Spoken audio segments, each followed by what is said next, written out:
যদি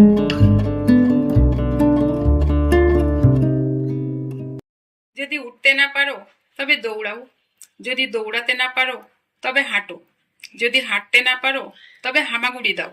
যাই করো না কেন, সামনে এগিয়ে যেতেই হবে। সাহস হলো সকল গুণের মধ্যে সর্বাধিক গুরুত্বপূর্ণ, কারণ সাহস ছাড়া আপনি অন্য কোনো ভালো কাজকে ধারাবাহিকভাবে অনুশীলন করতে পারবেন না। অনেক জিনিস অন্যের ভাগে পড়ে যা আমার ভাগে পড়ে না, তাই নিয়ে দুঃখ করে লাভ নেই, কেননা আমার ভাগে যা পড়েছে তা অন্যের ভাগে হয়তো পড়েনি। খুব কম লোক এমন আছে যারা নিজেদের ভুলগুলো ধরার সাহস রাখে, সেগুলো সংশোধন করার জন্য যথেষ্ট চেষ্টা করে যায়।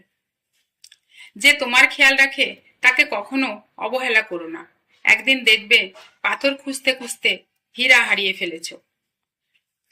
যারা তোমার মন ভেঙে দেয়, নিরুৎসাহিত করে, তাদের বর্জন করো, ওরা তোমাকে জড়াও মৃত্যুর দিকে নিয়ে যাবে। কিছু মানুষ কথার মাধ্যমে আঘাত করে, কিছু কাজের মাধ্যমে, কিন্তু সবচেয়ে আঘাত তখন লাগে যখন প্রিয় মানুষটি অবহেলা করে। বুদ্ধিমান লোক নিজে নত হয়ে বড় হয়, আর নির্বোধ ব্যক্তি নিজেকে বড় বলে অপদস্থ হয়। যারা দুর্বল তারা প্রতিশোধ নেয়, যারা শক্ত তারা ক্ষমা করে দেয়, আর যারা বুদ্ধিমান তারা এড়িয়ে যায়। সময় বেশি লাগলেও ধৈর্য সহকারে কাজ করুন, তাহলে প্রতিষ্ঠা পাবেন। কয়লাকে শতবার ধুলেও তার ময়লা যায় না, তেমনি কিছু মানুষ তাদের স্বভাব বদলায় না।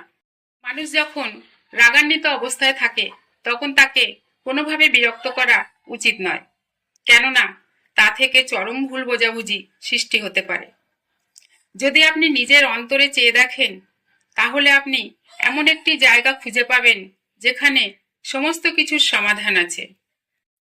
হিংসে করে অন্যের ক্ষতি সহজেই করা যায়, কিন্তু কোনোদিনই নিজের উন্নতি করা যায় না। প্রতিটি মানুষই তার নিজের কাছে নির্ভুল, আর এই জন্যেই মানুষ ভুল করে, কারণ ভুলকে নির্ভুল ভেবেই মানুষ সবচেয়ে বড় ভুল করে থাকে। হাসি সবসময় সুখের কারণ বোঝায় না, মাঝে মাঝে এটি বোঝায় যে আপনি কতটা বেদনা লুকাতে পারেন। বিশ্বাস জীবনকে গতিময়তা দান করে, আর অবিশ্বাস জীবনকে দুর্বিষহ করে তোলে।